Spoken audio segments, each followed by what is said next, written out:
안녕하세요. 법조사법인 옥성기 변호사입니다. 반갑습니다. 안녕하십니까 변호사님. 예. 변호사님 26년 7월 30일 형사법 전공학자 62명이 모여서 의견문을 발표했다고 하는데 이에 대한 핵심 내용을 알려주시기 바랍니다. 2026년 7월 30일 전국 형사법 전공학자 62인은 그 검사의 보안 수사권 폐지를 내용으로 하는 형사소송법 개정안에 반대하는 의견문을 발표했고 그 핵심 내용은 다음과 같습니다. 첫 번째, 그 수사 기소의 분리가 수사 기소의 단절을 의미해서는 안 된다. 즉, 수사 기소의 조치를 분리하는 방향에는 원칙적으로 공감하나 수사 기소의 권한을 분리하더라도 수사에 대한 검사의 통제는 이루어져야 한다는 입장입니다.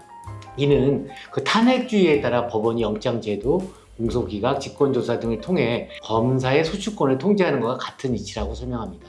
두 번째, 경찰 수사의 통제 및 보안 수사관으로서 검사의 보안 수사권은 유지되어야 하며 수사지휘권 복원이 불가능하다면 차선책으로 보안 수사가 가능해야 하고 보안 수사의 완결성을 위해 정권 송치가 이루어져야 한다고 주장합니다.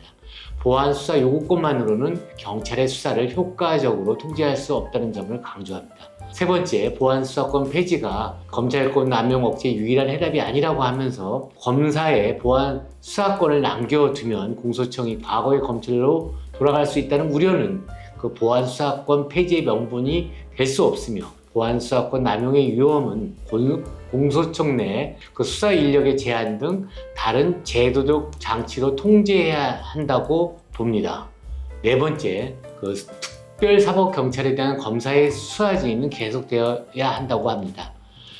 특별사법경찰은 수사 관련 업무를 극히 예외적으로 담당하는 행정부 공무원들로서 이들에 대한 검사의 수사 지휘를 폐지하는 것은 적법 절차 위반으로 인한 심각한 문제를 야기할 수 있다고 지적합니다. 마지막 다섯 번째로 사법 절차의 법리에 따라 결정되어야 한다. 즉, 그 검찰 개혁과 보안 수사권의 문제는 정치 공학의 논리가 아니라 사법 절차의 법리에 따라 결정되어야 하며 충분한 수기 없이 속전속결로 밀어붙이는 방식에 심각한 우려를 표명합니다. 이와 관련해서 저의 개인적 의견을 말씀드리도록 하겠습니다. 현행 수사 및 기소 분리 체계의 법적 구조와 관련하여 형사소송법 제197조의 2는 검사가 송치 사건의 공소 제기 여부 결정 또는 공소 유지에 관하여 필요한 경우 또 사법경찰관이 신청한 영장의 청구 여부 결정에 관하여 필요한 경우에 사법경찰관에게 보안 수사를 요구할 수 있도록 규정하고 있습니다. 다음으로 그 수사 기소 분리 원칙 하에 그 사법적 조력 현황과 관련해서 최근 법원은 그 수사 기소 분리 원칙을 매우 엄격하게 적용하고 있습니다. 대법원은 검찰 수사관이 수사 개시한 범죄는 검사 자신의 수사 개시에 해당하며 해당 검사가 공소를 제기하는 것은 검찰청법 제4조 2항에 위반되어 위법하다고 판시하였습니다.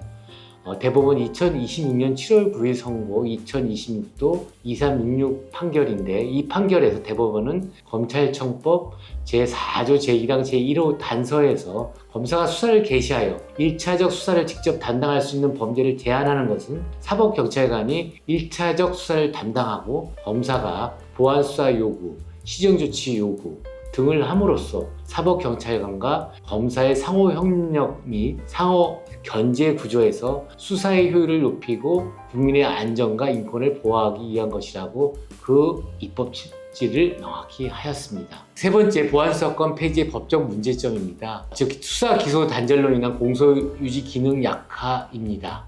현행 형사소송법 197조의 2는 검사가 송치 사건의 공소 제기 여부 결정 또는 공소 유지에 관해 필요한 경우 보안 수사를 요구할 수 있도록 규정하고 있는 바 보안 수사권이 전면 폐지될 경우 검사는 경찰이 송치한 사건의 증거가 불충분하더라도 이를 보완하는 수단을 상실하게 됩니다. 이는 공소유지 기능의 실질적 약화로 이어져 피해자 보호 및 실체적 진실 발견이라는 형사소송 목적 달성에 중대한 장애를 초래할 수 있습니다. 두 번째, 특별사법경찰의 통제 공백입니다. 특별사법경찰은 수사 관련 업무를 극히 예외적으로 담당하는 행정부 공무원들입니다.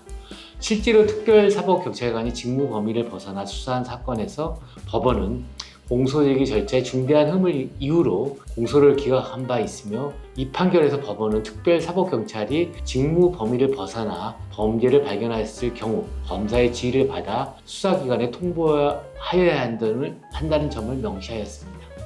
보안 수사권 및 그 수사 지휘권이 폐지될 경우 그 특별사법경찰의 위법 부당한 수사에 대한 사법적 통제 수단이 사라져 적법 절차 원칙 위반의 위험이 현저히 증가합니다. 세 번째, 보안 수사 요건만으로는 실효적 통제가 불가합니다. 통과된 그 형사소송법 197조의 제2항은 사법경찰관이 보안 수사 요구에 정당한 이유 없이 따르지 않을 경우 직무 배제 또는 징계를 요구할 수로 규정하고 있으나 이는 간접적 사후적 통제 수단에 불과합니다. 학자들의 의견문이 지적하는 바와 같이 보안 수사 요건만으로는 경찰의 수사를 효과적으로 통제할 수 없다는 점은 이미 제도 운영 과정에서 이미 확인된 문제입니다. 마지막으로 입법 절차상의 문제입니다. 의견문은 국민 모두에게 영향을 미치는 형사소송법의 개정을 충분한 수기 없이 속전속결로 밀어붙이는 방식이 심각한 우려를 표명하고 있습니다. 입법 과정의 기본 원리로서 민주성의 원리는 대화와 타협, 절차의 공정성 등을 핵심 가치로 포함하며 입법 과정은 그 주권자인 국민의 의사가 입법 작용에 반영되도록 작동해야 한다는 점에서 충분한 공론화와 전문가 의견 수렴 없이 이루어지는 형사소송법 개정은 그 입법의 민주성 원리에도 부합하지 않는다는 비판을 면하기 어렵습니다. 결론적으로 수사와 기소의 분리는 검찰권 남용을 방지하기 위한 중요한 개혁 방향이나 이것이 수사에 대한 법률적 통제 자체의 소멸을 의미해서는 안 됩니다. 보안 수사권 남용의 위험은 공소청 내 수사 인력의 제한 등 다른 제도적 장치로 통제하는 것이 타당하며 전면 폐지보다는 제도적 보완을 통한 균형 있는 개혁이 바로 국민을 위한 형사사법제도 운영이라고 생각합니다. 네, 변호사님께서 의견문에 대한 핵심 내용 요약과 그거에 대한 소회도 얘기를 해주셨는데 말씀 주신 것처럼 좋은 운영이 될 수 있도록 좀 발전이 되었으면 좋겠습니다. 변호사님 오늘도 좋은 답변 감사합니다. 감사합니다. 법도서 옥변 옥성기 변호사였습니다.